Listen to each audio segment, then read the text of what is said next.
Gênesis capítulo 29, versículo 10, diz assim: quando Jacó viu Raquel, filha de Labão, irmão de sua mãe, e as ovelhas de Labão, aproximou-se, removeu a pedra da boca do poço e deu de beber às ovelhas de seu tio Labão. Depois Jacó beijou Raquel, olha um homem apaixonado, e começou, eita, mas é uma manteiga, lascou o beijo nela, nem sei se ela lascou o beijo e começou a chorar apaixonado. É a flor roxa, sabe o que é a flor roxa, né? Que nasce no coração dos trouxas. Depois Jacó beijou Raquel e começou a chorar bem alto. Então contou a Raquel que era parente do pai dela e filho de Rebeca. E ela foi correndo contar tudo a seu pai. Logo que Labão ouviu as notícias acerca de Jacó, seu sobrinho, correu ao seu encontro, abraçou e o beijou. Depois levou-o para casa e Jacó contou-lhe tudo o que havia ocorrido. Então Labão lhe disse: você é sangue do meu sangue. Já fazia um mês que Jacó estava na casa de Labão, quando este lhe disse: só por ser meu parente, você vai trabalhar de graça? Diga-me, qual deve ser o seu salário? Ora, Labão tinha 2 filhas. O nome da mais velha era Lia, e o da mais nova era Raquel. Lia tinha olhos meigos, mas Raquel era bonita e atraente. Como Jacó, você vê, a Bíblia, ela, né? Lia tinha olhos, não é nem olho bonito, é um olhar meigo. A Bíblia é educada, fala a verdade.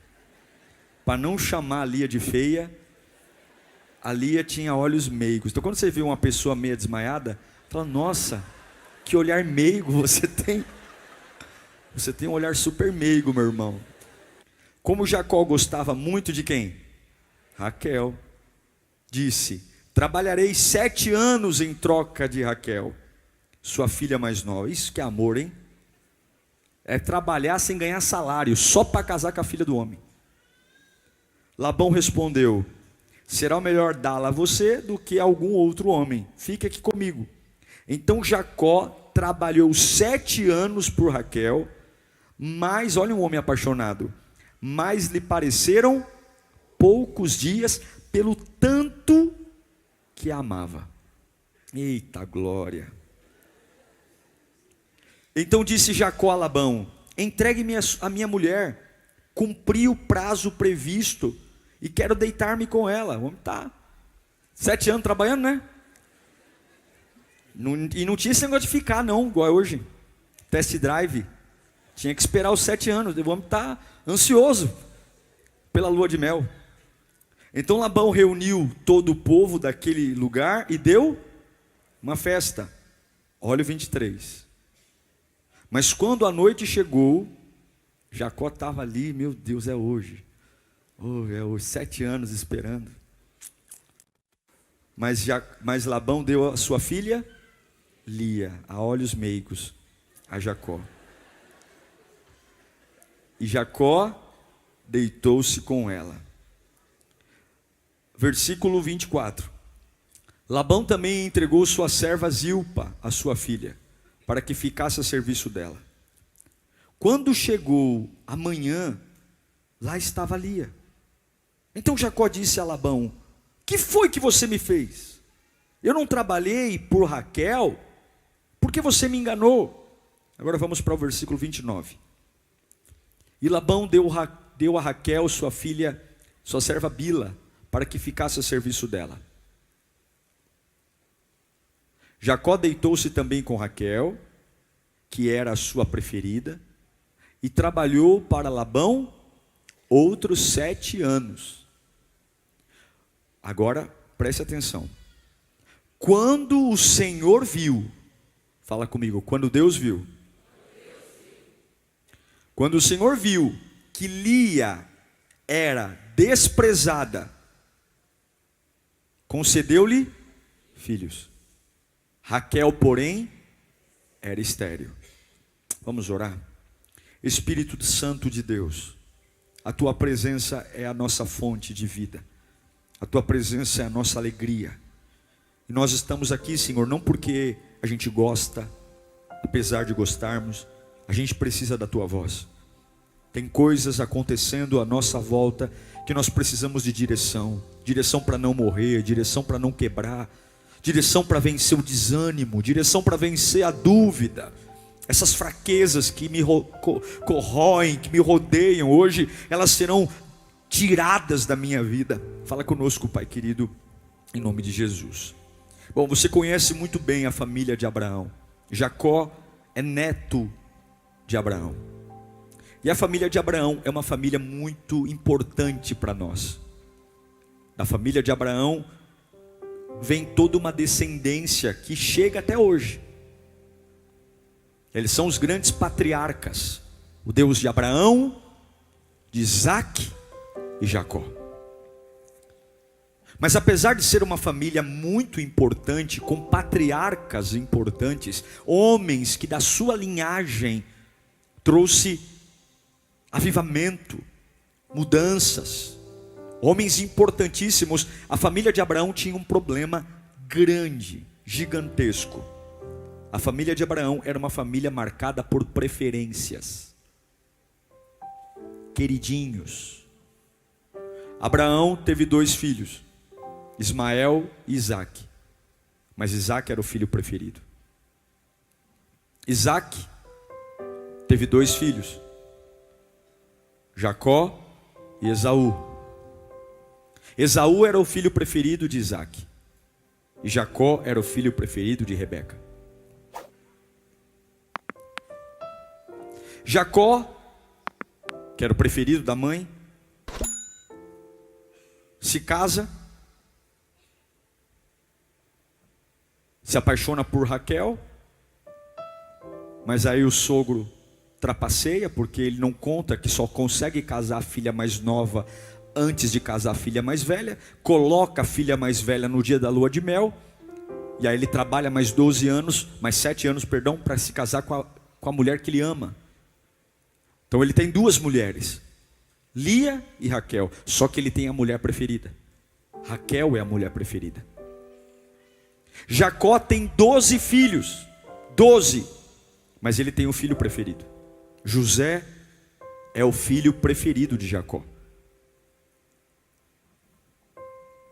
Uma família importante, mas que carrega uma falha, a falha das preferências, a falha de uns serem mais amados do que os outros, uns terem mais facilidades do que os outros.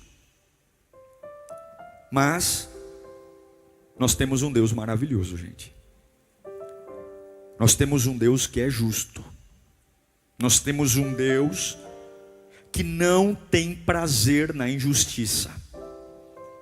Quando os homens têm suas preferências, quando os homens fazem suas escolhas, nós servimos um Deus de compensação. Eu, não sei você, mas eu, Diego Menin, sirvo um Deus de compensação. Veja a história de Lia. A Bíblia já mostra claramente que ela era desfavorecida em relação à irmã. Ela era feinha, olhos meigos. Chega o Jacó.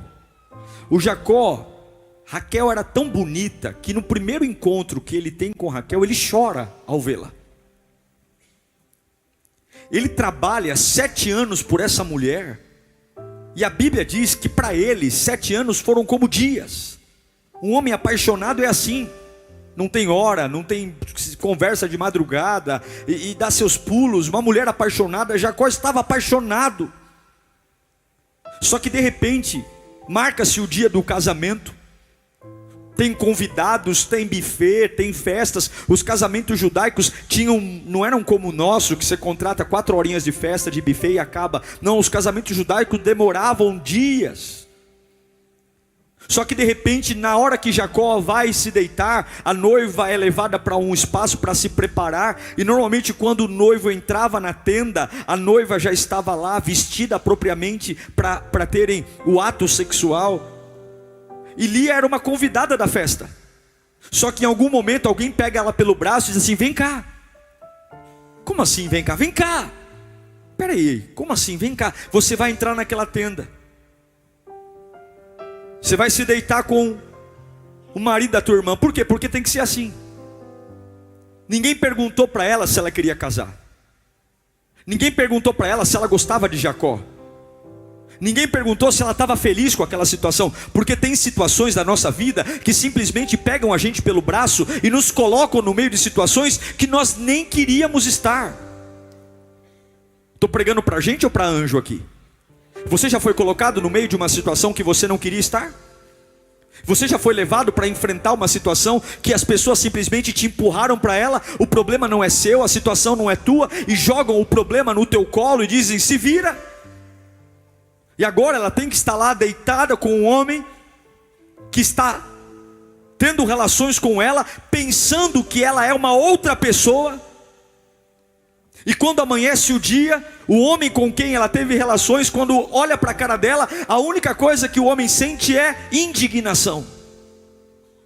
Ah, é você que está aqui, não é justo, fui enganado. Ele sai da tenda furioso e vai conversar com o sogro dizendo: eu não trabalhei 7 anos por isso aí. Eu não trabalhei 7 anos por conta dessa tua filha.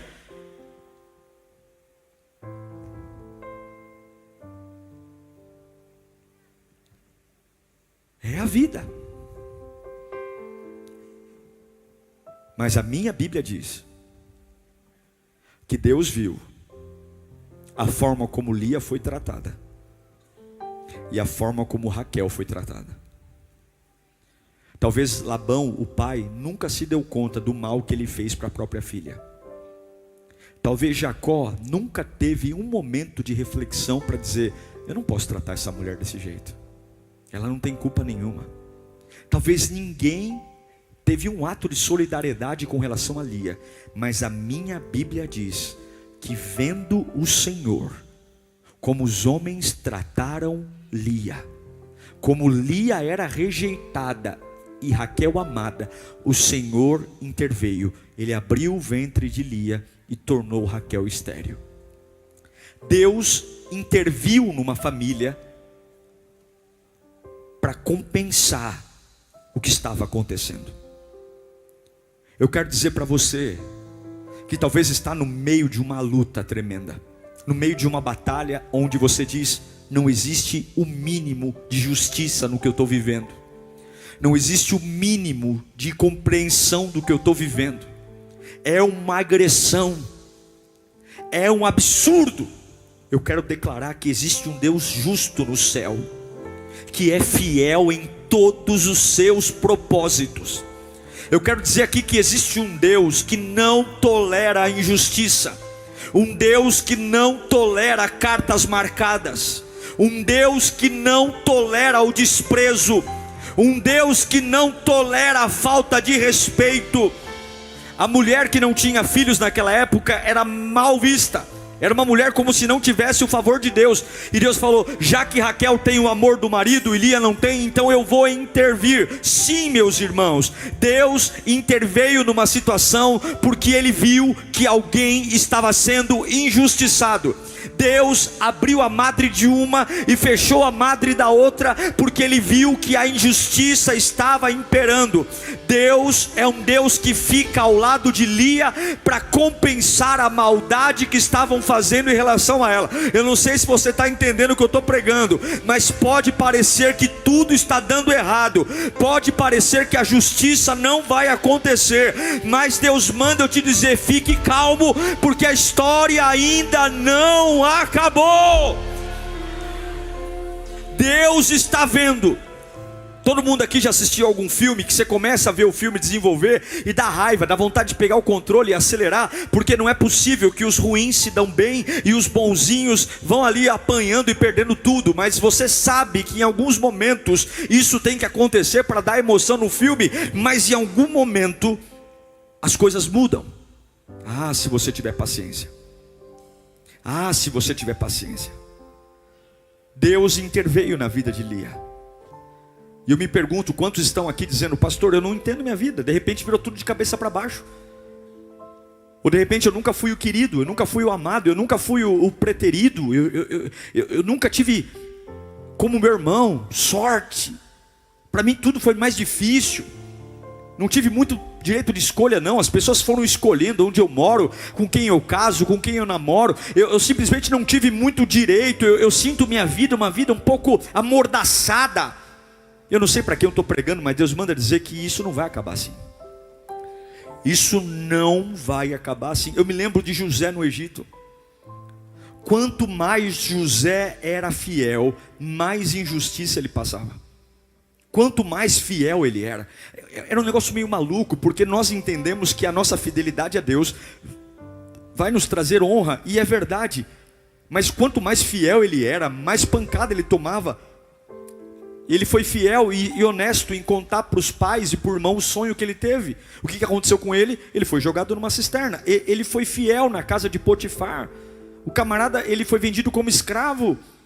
E ele foi tão honesto na casa de Potifar, que o Potifar o colocou como senhor dentro da sua própria casa. E daqui a pouco a mulher do Potifar se engraça com ele. Olha quantas vantagens ele poderia ter se ele fosse um amante da mulher do Potifar. A mulher ia dar tudo o que ele queria: dinheiro, riquezas, luxo. Mas ele escolhe ser fiel a Deus. Ele escolhe dizer não. E o que ele ganha com isso? Prisão. O que ele ganha com isso? Açoites. Quando Potifar manda prender José, você acha que os soldados que prenderam José foram gentis com ele? Ele foi acusado de estupro da mulher de um governador, da mulher de uma autoridade no Egito. Com certeza surraram José, bateram nele, agrediram ele. Mas a gente entende que as situações não são como micro-ondas. Deus não é micro-ondas, que você aperta, em alguns minutos tudo acontece. Mas eu tenho que entender que apesar das injustiças momentâneas, quem controla o final da história é o Senhor. Escuta o que eu estou pregando aqui. Deus manda eu te dizer: segura essa revolta, segura esse ódio, segura essa injustiça, porque você pode cometer uma injustiça com Deus, porque você não sabe como isso vai terminar.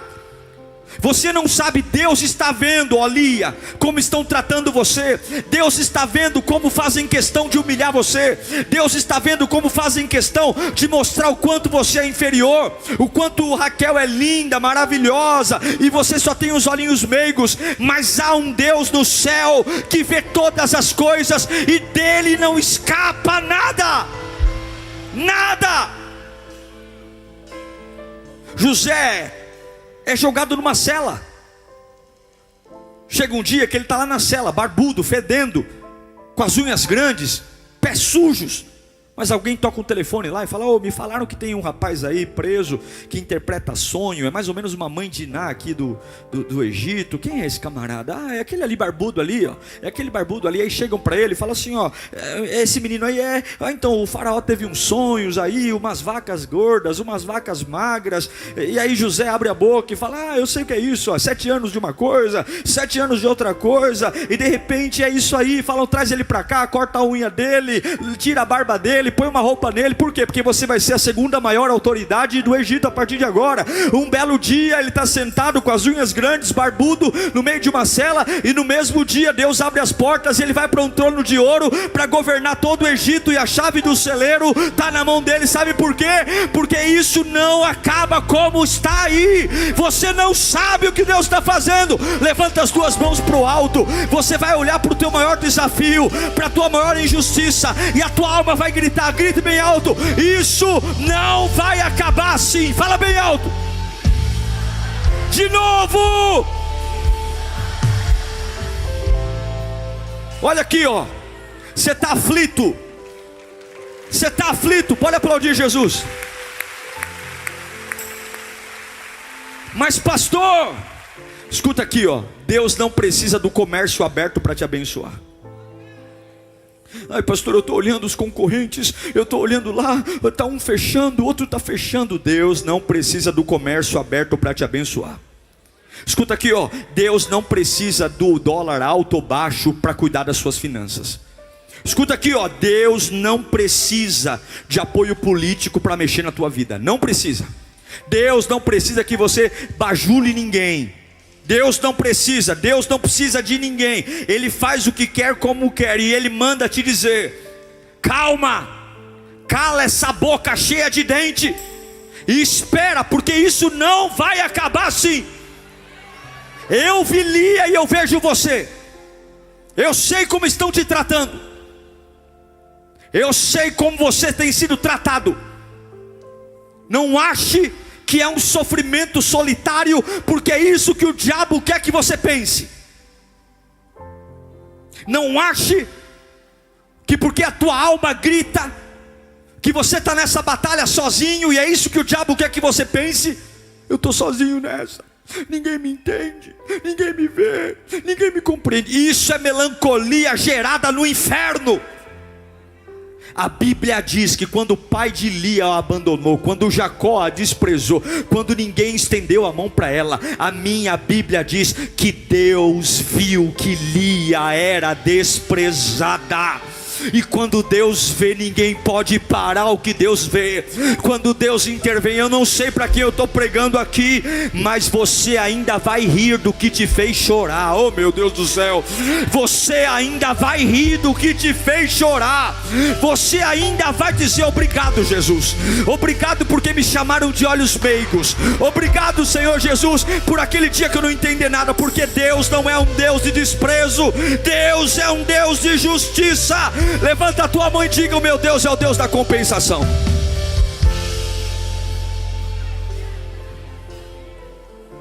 Ele está com você em todos os momentos. Lembra de José ainda? Quem jogou José na prisão foi Potifar. Havia uma lei no Egito que uma vez por ano toda a corte tinha que ir até Faraó, se apresentar, se ajoelhar diante de Faraó e beijar o anel, o sinete que estava na mão de Faraó. Toda a corte fazia uma fila. Quem está na fila para beijar o anel de Faraó? O Potifar, a mulher que acusou de estupro.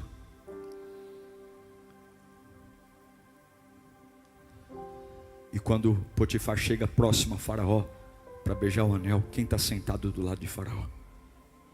Quem está sentado do lado de Faraó? Quem está sentado do lado de Faraó? Quem está sentado do lado de Faraó? Quem está sentado do lado de Faraó? Você sabe o que é compensação? Isso é compensação. Deus falou: senta aí, porque aquele que um dia te jogou na prisão vai ver o que eu estou fazendo. Você não precisa ter pressa. Você não precisa se defender. Você não precisa deixar a amargura que estão jogando em você entrar na tua alma. Deixe que te chamem de olhos meigos. Deixe. O final da história está na mão de Deus. A Bíblia fala de Ana. Ana não podia ter filhos. O marido a amava, Eucana, mas a outra mulher do marido, a Penina, tinha filho, parecia uma coelha. Um filho atrás do outro. E quando você quer superar uma coisa, quer superar um trauma, a melhor coisa que tem é você não olhar para aquilo que te traumatizou. Então, se eu não tenho filhos, eu não vou ficar perto de gente que fica falando de criança.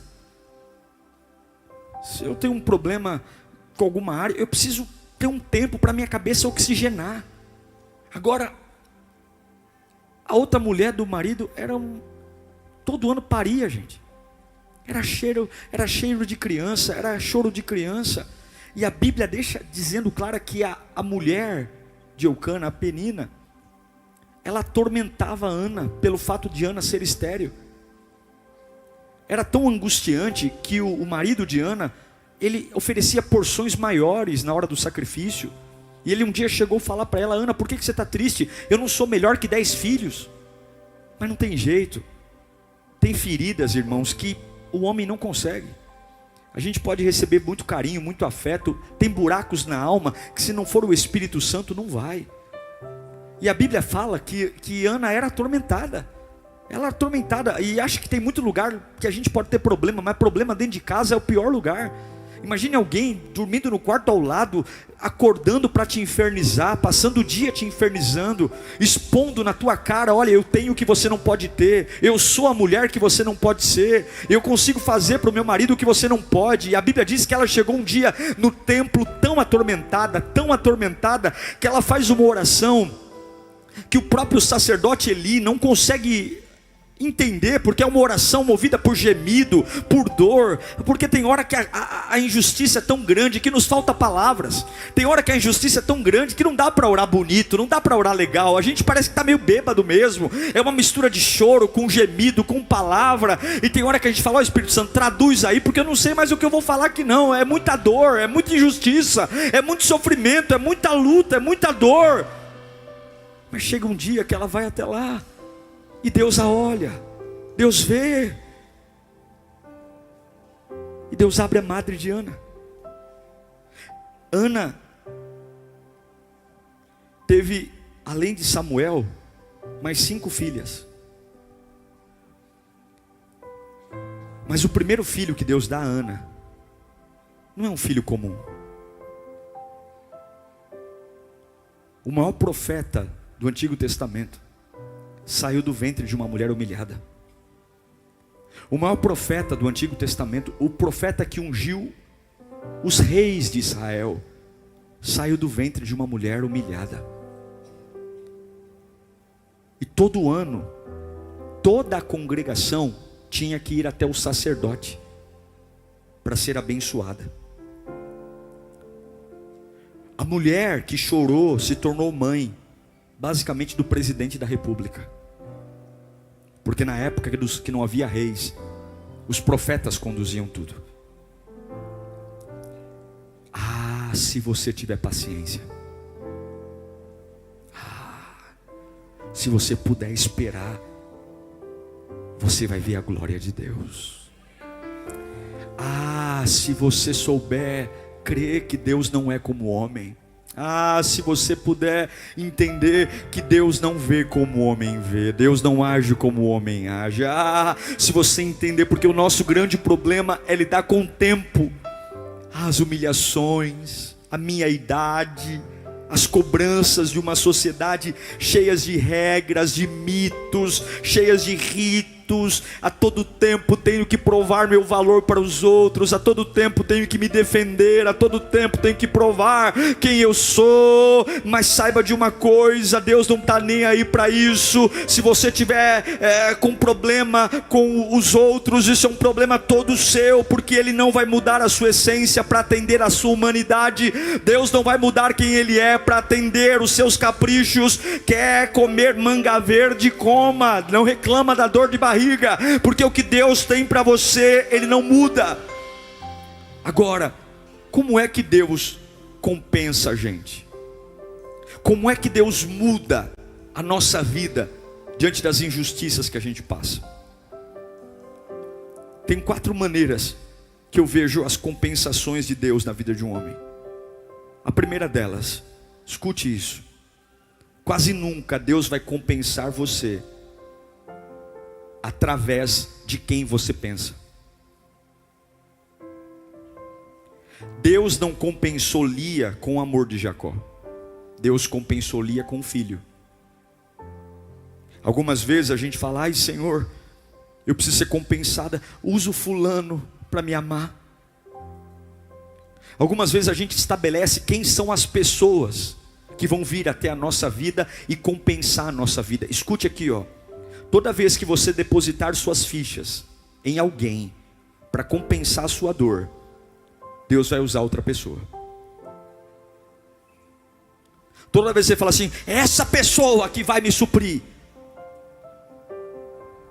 Deus vai compensar você, mas nem sempre virão das pessoas que você imagina.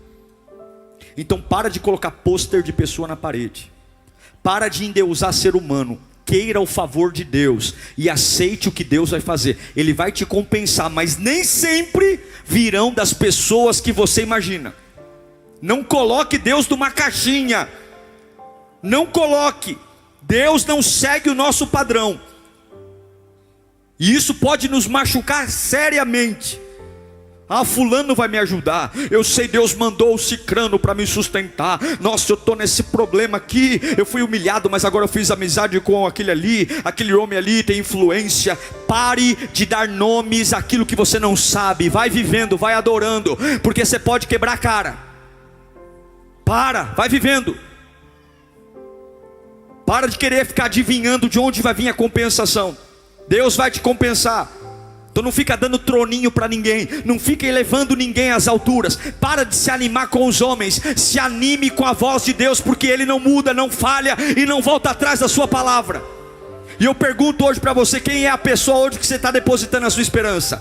Quem é o cliente que, se fechar a venda, vai garantir o seu ano? Quem é a pessoa que, se der bola para você, é o amor da sua vida? Quem é o lugar? Agora é a Lírio. Não vem colocando a Lírio como sustento. Não, foi só ouvir para Lírio que eu me apaixonei por Jesus. Comece a se apaixonar por Jesus sem a Lírio, viu? Porque você não precisa da Lírio para estar cheio de Deus, não. Você não precisa da pregação do pastor Diego para sentir a presença de Deus, não. Você não precisa de uma quinta B-Power para sentir o fogo do Espírito Santo em você. Você pode dobrar o joelho na tua casa e o poder de Deus descer aonde quer que você esteja. Para de colocar lugares, esperança. A minha esperança não está em igreja, a minha esperança não está em pastor, minha esperança não está em corrente, minha esperança está no Cristo ressurreto. Então para de querer adivinhar o que Deus vai fazer. Viva. Ai, fulano vai casar comigo. Ah, é?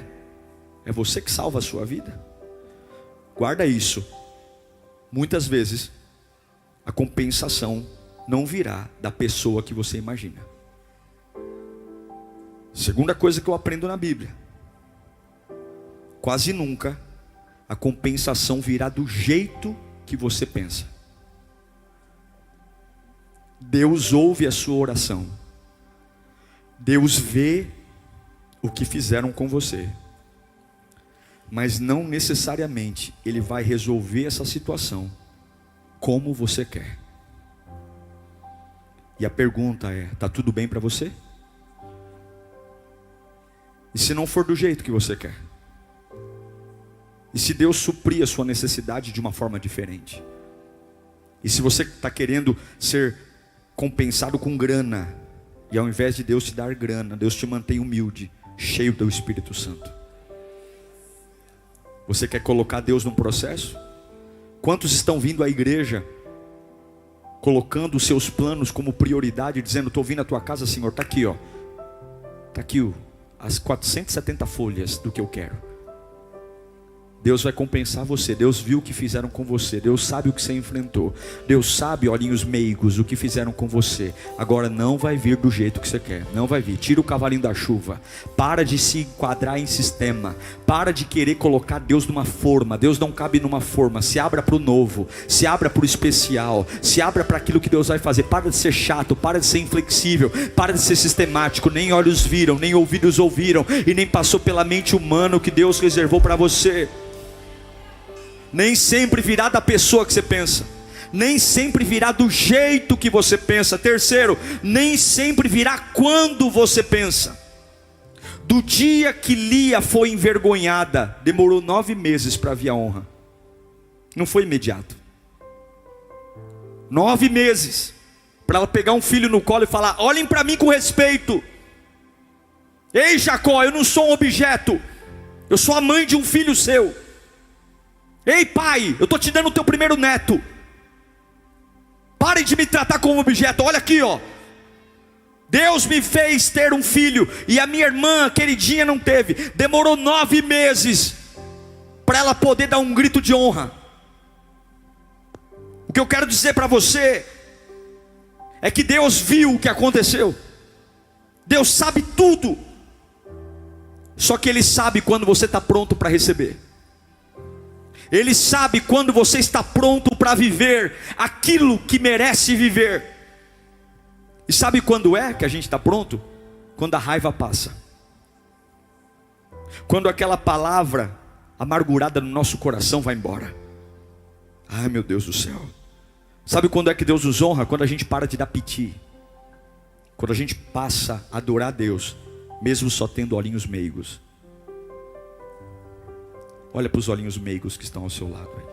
Fala, tenha paciência. Tenha paciência.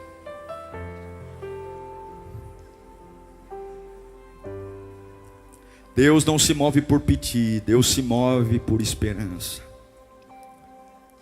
Deus vai te compensar. Isso não vai acabar assim, mas não vai vir da pessoa que você imagina. Guarda isso. Não vai vir do jeito que você imagina. Não vai vir quando você imagina. E por fim, nem sempre vai vir da área que você espera. Lia, talvez ela esperava o amor de Jacó. E Deus leu um amor de um filho. Alguns pedem, Deus, eu quero dinheiro. E Deus vai lá e te livra de uma enfermidade. Deus vai lá e não deixa teu carro quebrar. Deus vai lá e te preserva no emprego. Deus te dá compensações que muitas vezes não são compensações que você imaginava. Por exemplo, uma pessoa que sofre bullying, que sofre uma agressão, desprezo, apanha.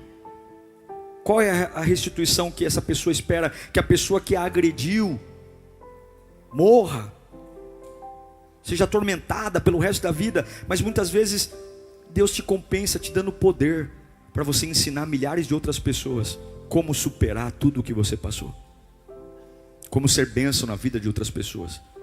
Nem sempre a compensação virá na área que você quer. E eu encerro dizendo que nem todas as compensações virão aqui nessa terra. Tem compensações que virão na glória. Tem honras que virão na glória. Não virão nesta terra porque a maior compensação foi Jesus Cristo ser entregue por nós. Miseráveis é muito maior do que um carro, é muito maior do que uma casa, é muito maior do que o desprezo de um parente, é muito maior do que a ingratidão de um pai, de uma mãe, de um filho, é muito maior do que a deslealdade de alguém próximo a nós. Se você crer assim, você não precisa ter mais inveja de ninguém, você não precisa ter raiva de ninguém, não precisa tomar partido de ninguém. Lia foi jogada numa tenda para ter relações com um homem que não a amava.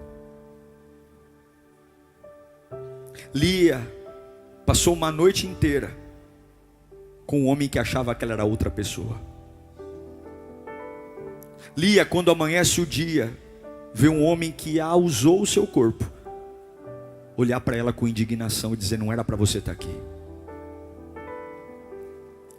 Ninguém viu, mas Deus viu. E quando Lia engravidou, Deus não erra. Fala comigo, Deus não erra. Um dos filhos de Lia foi Judá. Judá poderia ter nascido de Raquel. Jacó teve mais 2 mulheres, mas Deus escolheu que Judá nascesse do ventre de Lia. E dos 12 filhos de Jacó, qual dos 12 Deus escolheu para ser descendência? Qual dos 12 filhos de Jacó gerou a descendência de Jesus Cristo? José? Benjamim? Não. Jesus Cristo descende de Judá. É por isso que ele é o leão da tribo de Judá. E qual foi o ventre que gerou Judá? O ventre da mulher desprezada. O ventre da mulher que ninguém foi por ela.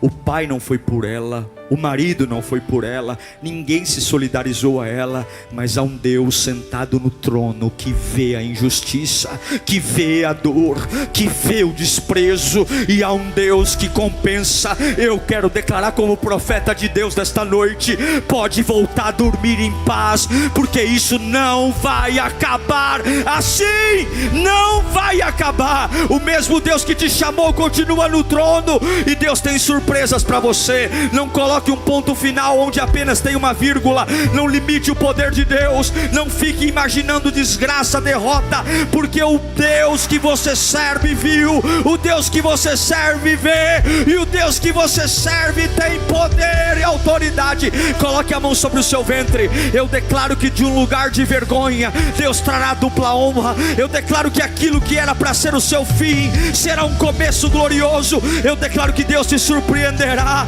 Não se preocupe, porque quando Deus levanta um homem, ninguém derruba. Quando Deus levanta uma mulher, ninguém derruba. Mas estão tentando puxar o tapete, estão tentando falar mal. Meu irmão, quando Deus estabelece, o inferno pode trabalhar como for, ninguém derruba alguém que Deus chamou. Deus manda eu te dizer hoje: para de ter medo e começa a adorar. Para de ter medo e começa a me servir. Para de entender da onde vai vir. Eu vou mandar na minha hora, eu vou te sustentar do meu jeito, eu vou cuidar de você no meu tempo. E até lá, aguarda com paciência, aguarda com paciência. Eu tenho a chave da vida e da morte nas minhas mãos. Eu tenho teus limites nas minhas mãos. Eu sou o começo e o fim, eu sou o primeiro e o último. Nada escapa aos meus olhos. Acham que são espertos, acham que são inteligentes, acham que têm poder, acham que podem tudo, mas eu sou o Todo-Poderoso. Eu vejo todas as coisas, e eu sou por ti, Lia. Eu sou por ti, Lia. E vendo o Senhor que Lia era desprezada, e vendo o Senhor que Lia era desprezada, e vendo o Senhor que você está desprezado, e vendo o Senhor que você está sendo injustiçado, e vendo o Senhor que as portas estão se fechando, e vendo o Senhor que estão tramando contra você, e vendo o Senhor que você não é o preferido, e vendo o Senhor que você é os olhinhos meigos, e vendo o Senhor. Abraão não viu, Isaac não viu, Jacó não viu, Raquel não viu, mas Deus viu.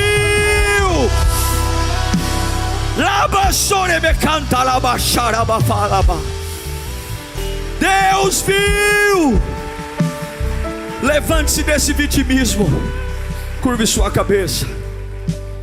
Deus viu. Então pare de repetir esse discurso de fracasso. Pare de ficar se lamentando, porque um homem que senta no governo do Egito não tem nada para se lamentar. Uma mulher estéril que dá à luz ao maior sacerdote do Velho Testamento não tem nada para se lamentar.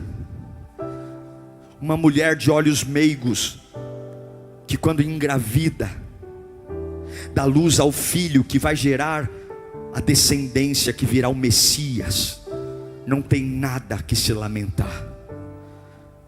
E não é porque você não sabe como que você tem o direito de se lamentar. E não é porque você não sabe quando que você tem o direito de se lamentar. E não é porque você não sabe de quem vai vir que você tem o direito de se lamentar. E não é porque você não sabe que área vai ser.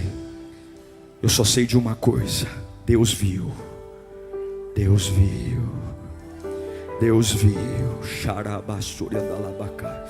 Começa a renovar a tua fé. Começa a renovar a tua esperança.